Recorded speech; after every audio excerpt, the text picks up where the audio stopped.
Et puis, comme chaque dimanche, on ouvre notre large page des sports avec vous, Denis Clair. Et on commence avec du handball et Montpellier qui confirme son statut de club qui gagne des trophées malgré les pronostics. Oui, on peut le dire comme ça. Le Montpellier handball a remporté hier soir à Bercy devant 13 000 spectateurs la Coupe de France face au PSG qui était pourtant favori.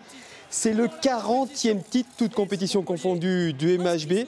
Le 40e aussi de son entraîneur, Patrice Canaillé, en poste depuis 22 ans à Montpellier et qui est notre invité. Patrice, bonsoir. Bonsoir. Ce dernier titre, on va dire c'est le meilleur quand même, c'est le plus beau, non? Oui, c'est toujours le plus beau. En général, le plus beau, c'est le dernier. Et puis, j'espère, celui qui viendra peut-être dans quelques années. Mais c'est toujours le plus beau, le dernier, oui. Surtout, il y a une grosse satisfaction quand même cette année. Oui, c'est un titre magnifique parce qu'on a gagné 2 coupes dans une année qui était compliquée pour nous, avec un effectif en restructuration. Et je crois qu'en plus, les 2 coupes qu'on a gagnées, on l'a fait avec la manière, une fois à Montpellier, une fois à Paris, contre le même adversaire, qui est une équipe redoutable. Donc c'est vraiment une très très grande année pour nous. Et quand on n'est pas favori, il n'y a rien de mieux en sport que de gagner. Oui, pendant des années, on a été favori, donc on connaît ce rôle-là, mais Paris est une sorte d'aiguillon pour nous. Ils sont arrivés comme des ovnis sur la planète handball avec beaucoup de moyens. Donc il a fallu qu'on se réorganise, qu'on retravaille peut-être de manière encore plus acharnée. Et je pense que c'est cette double victoire en coupe et surtout cette victoire en Coupe de France à Paris et aussi la récompense de tout le travail qui a été fait par l'ensemble du club. Et hier soir, ce qui est beau, c'est que vous avez maîtrisé cette rencontre de A à Z. Voici le résumé de cette soirée parfaite. Le dernier but de cette finale entre Montpellier et Paris, le symbole d'un match où tout a réussi aux Héroltais en bleu, ce kung-fu réussi par Jean-Loup Faustin du centre de formation. Déjouant tous les pronostics, le MHB a terrassé les stars du PSG avec un effectif évidemment moins riche. D'où cette joie belle à voir en fin de match. Montpellier a donc remporté hier sa 13e Coupe de France, un record dans les tablettes du handball français. On a un peu d'autonicité là, on a ralenti le rythme. Même en première mi-temps, Patrice Canaillé semblait serein car cette rencontre a été maîtrisée de bout en bout face à Paris, le champion de France en titre emmené par Nicolas Karabatic. Il y avait déjà 18-13 à la pause. Montpellier confirme son statut de bête noire du PSG.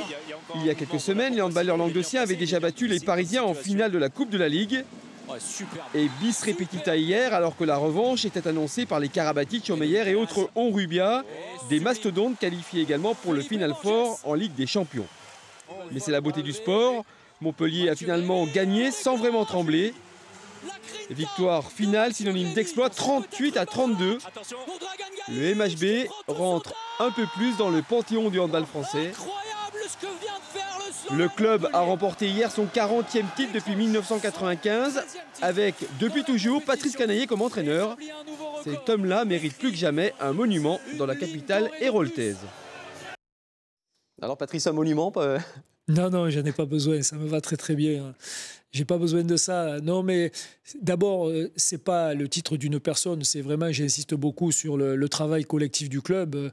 Que ce soit les dirigeants, les joueurs, le staff, les entraîneurs, et puis aussi les gens qui permettent de financer ce club. Je parle en particulier des actionnaires, des nouveaux actionnaires qui sont arrivés, des anciens dirigeants et aussi des collectivités qui nous aident. Voilà, c'est le fruit d'un travail collectif et c'est ce qui est beau et c'est ce qui donne du plaisir à tout le monde. Et un grand club ne meurt jamais, c'est ce qu'on dit en règle générale. À un moment donné, c'était très dur pour vous.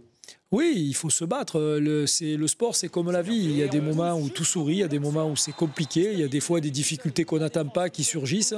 Et il faut se battre par rapport à ça. Et c'est ça qui donne du plaisir. Si la réussite est trop facile, il y a moins de plaisir. Donc, voilà, par moments, c'est dur et il y a beaucoup de plaisir. Et la difficulté, là, on vient de voir ce but magnifique de Mathieu Grévy.